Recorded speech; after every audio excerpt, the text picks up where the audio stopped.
good morning Luzon, Visayas, Mindanao at sa buong mundo. Sa pinagpalang umaga, good morning na sa ating mga magang nagising. Ayan. Bago tayo mag-umpisa, tayo po ay umawit sa ating Panginoon. Purihin natin ang Diyos sa umagang ito, mga kapatid. Hallelujah. Tunay nga sa habang panahon ay tayo ay maglilingkod at magpupuri sa ating pong Panginoon. Hallelujah. Panginoon, ako sa iyo ay laging sasamba. Papupurihan ka, puso at isipan, buong lakas at buhay, aking ialay sa iyo, O Diyos.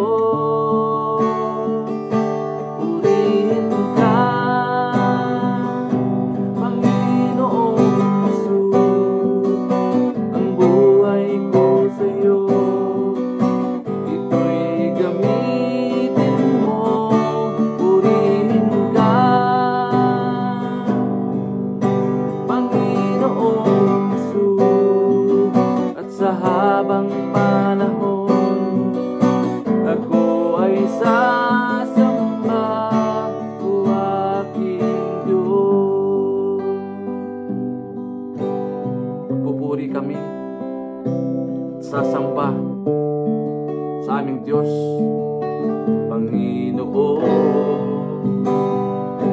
Sa iyo ako ay laging sasamba. Hallelujah. Papupurihan ka, puso at isipan, buong lakas at buhay, aking ialay sa iyo, O Diyos. Purihin ka, Panginoong Jesus.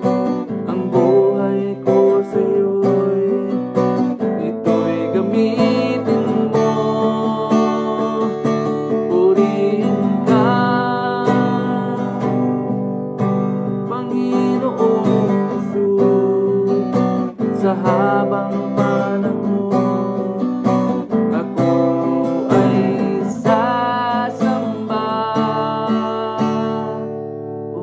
aking Diyos.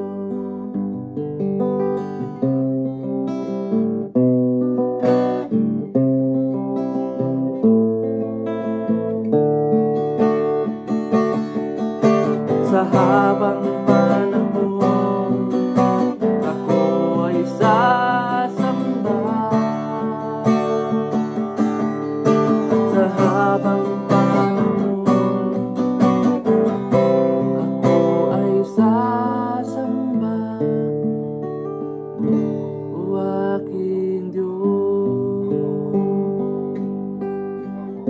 habang panahon, ako ay sasamba sa aking Diyos na buhay, Diyos ng mga Diyos at Hari ng mga Hari. Purihin ka, Panginoon, sa umagang ito. Kilain po ang iyong pangalan. Ikaw ang may taas maluwalhati sa araw na ito. Nagkakatiwala ko po si magpalang kamay, Panginoon. Daily devotion sa umagang ito. Kami ng Santong Espiritu, mahayag ang kalooban po ninyo, hindi ang kalooban namin, Panginoon. Salamat po, Lord. The glory, honor, and praise. In Jesus' name. Amen. Ayan, good morning na. Good morning na po sa bawat isa na naka-online na, no? Hallelujah. Sarap po magpuri sa ating pong Panginoon. So, without further ado, tayo na po mag-umpisa, mga kapatid. Ating pong ipagpapatuloy yung ating pong series, no? Yung the fruit of the Holy Spirit, no? Yung love, joy, peace, patience, kindness, goodness, faithfulness, gentleness, and self-control. Ngayong umaga po ay yung pang-apat, no? Yung patience. Sabi po sa Galatians chapter 5 verse 22 to 23, but the Holy Spirit produces this kind of fruit in our lives. Ano sabi diyan? Love, joy, peace, patience, kindness, goodness, faithfulness, gentleness, and self-control. There is no law against these things. Sa Tagalog po, ngunit ang banal na espiritu ay nagbubunga ng ganitong uri ng bunga sa ating buhay: pag-ibig, kagalakan, kapayapaan, pagtitiis, kabaitan, kabutihan, katapatan, kahinahunan, at pagpipigil sa sarili. Walang batas laban dito. Yan, purihin na po ang pagkabasa ng dakilang salita ng Diyos. The fruit of the Holy Spirit as described in Galatians chapter 5 verse 22 to 23 refers to 9 virtues or qualities that are believed to be the result of the Holy Spirit works in our believers' life. These fruits are love, joy, peace, patience, kindness, goodness, faithfulness, gentleness, and self-control. According to the scripture, these fruits are to become the dominant characteristics in the Christian life as the journey to become more like Jesus. Mga kapatid, without the Holy Spirit, we cannot pursue love, joy, peace, patience, and 9 fruits, mga kapatid, ay hindi natin kayang baguhin yung ating pong puso without the presence of the Holy Spirit. Kaya napakalaki po ng function ng Banal na Espiritu po sa atin. Hinuhubog po tayo. Ayan. So ano po ba ang patience, no? Ito po yung number 4. Patience is the capacity to accept or tolerate delay, trouble, or suffering without getting angry or upset.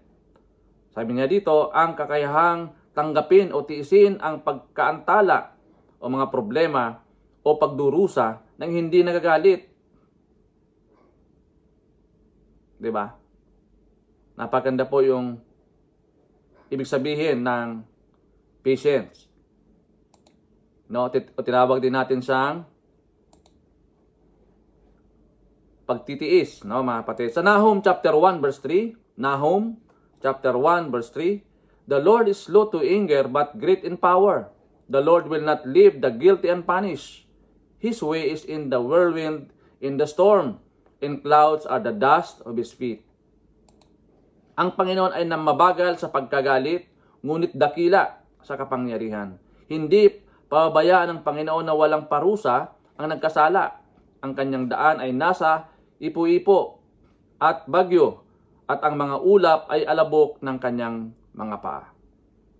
Yan, purihin po ang pagkabasa ng dakilang salita ng Diyos. Ang concept po nito, mga kapatid, ng the fruit of the Spirit is patient. It reflects His long-suffering character. He does not rush to anger but gives space for repentance. His patience magnifies His justice as no sin goes unpunished, in His grace as many leads to salvation during this delay. We should never presume upon God's patience, but respond with repentance, reverence, and gratitude. Mga kapatid, He does not rush to anger, but give space for repentance. Hindi nagmamadali, no? Binibigyan ng pagkakataon na ang tao po ay magsisi, magrepent, no, sa kanya pong mga kasalanan. And His grace as many leads to salvation, no, mga kapatid, dahil iyan po ang nais ng Panginoon na lahat ng tao po ay maligtas. No, kaya He is patient enough, no, sa atin po, mga kapatid.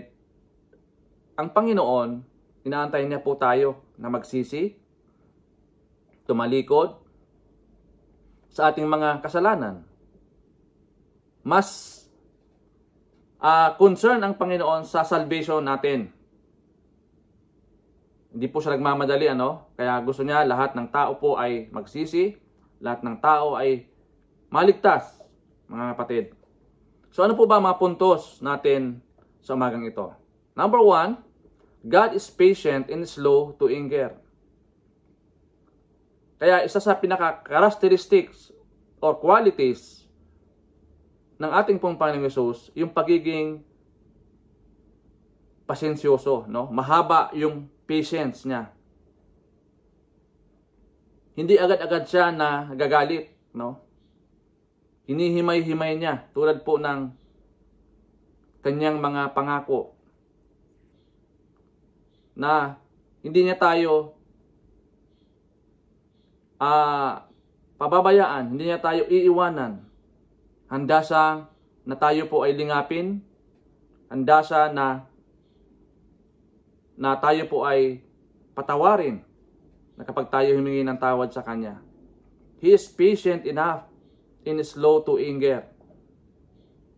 Kaya nga ang laki ng pagkakaiba, no, ng tao, kasi ang tao madali pong magalit, madaling mag-spark. Diba? At wala siyang patience, mga kapatid. Madaling mainip. Gusto laging gumagawa ng paraan, shortcut, no? Kasi naiinip, no? Ang tao. Mahirap i-absorb yung pagiging pasensyoso. Kaya marami pong mga hindi magandang pangyayari, ano? Kasi dahil sa hindi tayo pasensyoso, maiksi yung ating PC, ano? Nakakapag-isip tayo ng hindi maganda, nakakapag-conclude tayo ng hindi maganda. Naging marahas yung ating mga ginagawa dahil hindi tayo nag-iisip-isip, no? Hindi tayo nagbubulay-bulay muna bago natin gawin. God is patient and slow to anger. And number 2, God's delay justice to extend His grace. Kaya nga, di ba? Gusto ng Lord na lahat ng tao po ay maligtas, no? Hanggang natin na hindi na tayo kinundinan ng Panginoon. Sabi po ng Biblia, there is now no condemnation to those who are in Christ Jesus. Gusto ng Lord kasi ang puso ng Panginoon na lahat ng tao, lahat ng anak niya ay maligtas. Walang sino man ang mapahamak, walang sino man ang mapunta doon sa dagat-dagatang apoy. Kaya nga, nandoon po yung patience ng Panginoon. Isa po sa karakter ng Panginoon, yung pagiging patience, no? Mahaba yung kanyang PC, ano? Yung long suffering. Diba? Hindi siya yung ora-ora mismo, no? Na nag-iisip or nagdidesisyon, mga kapatid.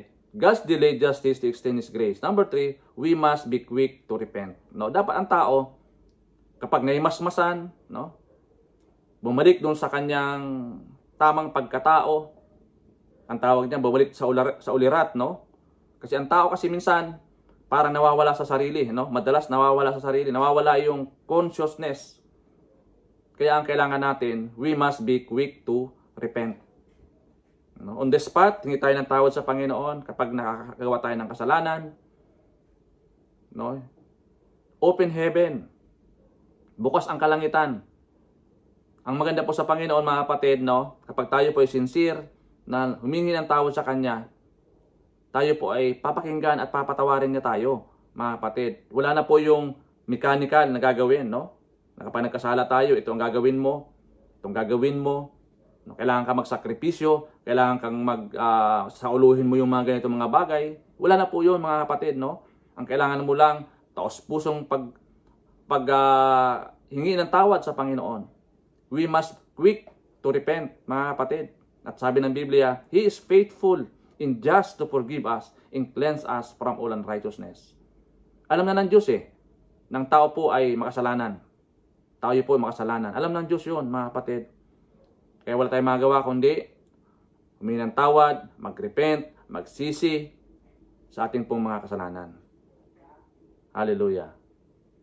So yun po, yung pangatlo. So paano po ba natin i-apply, mga kapatid, ang mga bagay nito? Number 1, do not presume upon God's patience. Do not presume. Hindi natin kayang limitahan, no? yung patience ng ating pong unlimited, no, mga kapatid. Hindi nakakahon. Hindi lamang umiikot doon sa isang lugar. Unlimited. Di ba? always available. At hindi natin kayang arokin yung kabutihan ng Panginoon sa atin. Kaya ang dapat natin gawin, number 2, be quick to repent. Do it now. Wala ka na dapat na ipagpabukas pa, no? Sabi ko nga kanina, kapag nakagawa tayo ng kasalanan, naramdaman mo na meron tayong nagawang hindi maganda, no? Offense o kaya nagkaroon tayo ng guilt, no? Dahil sa ginawa nating pagsalangsang sa Panginoon o kasalanan, kailangan gawin na natin ngayon. Do it now. Huwag mo nang pagpabukas pa yung paghingi ng tawad, mga kapatid. Marami pong mga tao na pinapagbukas-bukas pa. O dahil daw ang Diyos ay tulog pa o kaya hindi siya hindi siya ngayon present. Hindi po, mga kapatid. Tandaan natin si Lord is 24 hours yan, 24/7. Yan, mga kapatid, on the rescue. Kaya kailangan natin be quick to repent. Mga kapatid, dati po ang hirap natin mag-repent, no? Ang hirap natin humingi ng tawad sa Panginoon. Kaya nga napakahalaga na tayo po ay nagbabasa ng Biblia. Na dati mahirap, ngayon pinadali ng Panginoon.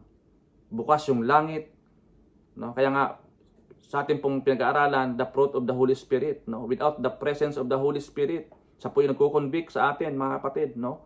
Na pinapakita, no? Pinapaliwanag, pinaparamdam ng Santong Espiritu na tayo po ay nagkakasala. At ang kailangan natin, be quick to repent. Do it now, mga kapatid. And number 3, be patient, just as God is patient. Sa Romans chapter 2 verse 4, O hinahamak mo ang mga kayamanan ng kanyang kabutihan, pagtitiis at pagtitiyaga, na hindi mo nababatid na ang kabutihan ng Diyos ang umaakay sa iyo sa pagsisisi. Diba? Dahil sa kabutihan ng Panginoon, God's righteousness, God's goodness, God's faithfulness, mga kapatid. Iyan po yung motivation natin. Iyan po yung nagmo-motivate po sa atin, mga kapatid, na maging katulad ng ating Panginoon, maging pasensyoso tayo, no? Mahaba yung ating pisi, no? Huwag tayong mabilis nagmagalit. Kailangan pinag-iisipan ng mabuti, pinag-iisipan ng tama, mga kapatid. Kasi marami pong napapahamak dito sa walang patience.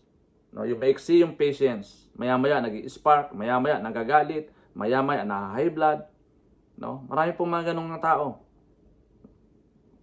Kaya sabi dito, ang kabutihan ng Diyos ang umaakay sa atin para tayo po ay magsisi sa ating mga kasalanan. Napakalaga, mga kapatid, maunawaan natin yung role ng Banal na Espiritu sa ating pong buhay. Siya po yung nag-guide sa atin, no? Siya po yung nagpapaalaala sa atin. Siya po yung nagbibigay ng counsel sa atin. Diba? Siya nagbibigay ng comfort sa atin, mga kapatid. Kaya kailangan lagi tayong manalangin, lagi tayong magbasa ng Biblia, lagi tayong makipag-fellowship, no? Para manurture yung ating spiritual life. Yung paano natin pinapalago yung ating physical, no? Dapat ganoon din yung ating spirito. Pinapakain din natin sila ng salita ng Diyos, mga kapatid. Through meditation, through Bible studies, di ba? Through praise and worship, mga kapatid. Dapat binabalansin natin, no? Marami po mga tao na laging pinapalakas o nag-workout. Pinapalakas yung mga muscle. So, wala nang po maganda ron. Ay, wala nang po masama doon, mga kapatid. Maganda nga yun. Pero I mean to say, sabihin, kung paano mo pinapalakas o pinapa-develop yung muscle mo, dapat ganoon din po yung ating Santong Espiritu. Dapat pinapakain din natin siya ng salita ng Diyos, mga kapatid.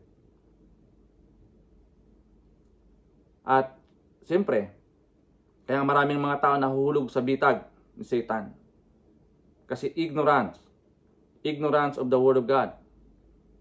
Hindi alam yung mga principles, yung mga promises, mga kapatid.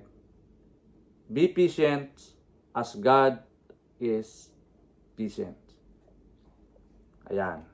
So, yun po as a question to consider, why should we be quick to repent? Bakit kailangan natin wag nang ipagpabukas pa yung paghingi ng tawad? Kasi ang Panginoon, He is patient enough. At paano mo natin ma-apply ito? How can you practically apply our devotion? Kaya mahalaga mga kapatid, no? Sa umaga pa lang, umpisa na natin, no? Na magpuri sa Panginoon. Kasi na-acknowledge natin that apart from Him, we are nothing, no? Kailangan sa umaga, meron tayong devotion sa Panginoon. Yan agad yung inuuna natin sa buhay po natin. Bago tayo maging busy na, no? Sa labas ng ating bahay, yung iba busy na sa trabaho, busy na sa negosyo, busy na sa mga pag-aaral ng mga bata, no? Bago tayo maokupa yung ating pong puso at isipan sa kabisihan ng mundong ito, unahin natin muna ang Panginoon. Kaya mahalaga mga kapatid, no? Lagi tayong nag-tune in, lagi tayong nanonood o nakikibahagi sa salita ng Diyos sa umaga pa lang, mga kapatid. So maraming pong salamat sa bawat isa sa atin nandito ngayon. Dalahin ko ito pong short devotion na ito ay nagbigay ito ng encouragement. Tinuruan tayo ng Panginoon kung paano tayo maging patience. Mahaba yung patience natin. May-exercise natin yung hindi basta-basta nagagalit, no? Kailangan slow. Hinihimay-himay natin yung mga pagkakataon. Hinihimay-himay natin yung lahat ng bagay. Kapatid. So, salamat po sa Panginoon sa araw po nito na niremind tayo ng Diyos. Pagpalain po ang araw na ito sa maghapon, samahan tayo ng Panginoon. Lord, salamat po sa umagang ito. Dalayan ko din God sa aking po mga kapatid na nakakaranas ngayon ng mga sakit karamdaman. Lord, I pray in the name of Jesus. Touch their lives, Lord, today. Lord God, hipuin niyo po sila at ipadalo yung kagalingan nagmumula sa iyo, Panginoon. Ganun din, Lord, sa aking po mga kapatid na may mga depression, anxieties, Lord God. Give them joy, peace sa kanilang mga buhay, Panginoon. Yung kapayapaan, Lord, your peace that surpasses all understanding, that will guard our heart and mind in Christ Jesus. Thank you, Lord God. Pupunin niyo po ng pagpapala ang buong maghapon na ito, Diyos. Kundi, Lord, sa aming mga kapatid, nagdiwan ng kanilang mga kaarawan sa araw na ito. Lord, even anniversaries, O Lord, wedding anniversaries, kami po nakikigalak sa kanila pong mga celebration, Lord. Pagpalaan niyo po sila exceedingly and abundantly above all we ask or imagine, according to the power that works within us, now and forever. Amen and amen. Yan po mga kapatid, God bless po, and to God be all the glory.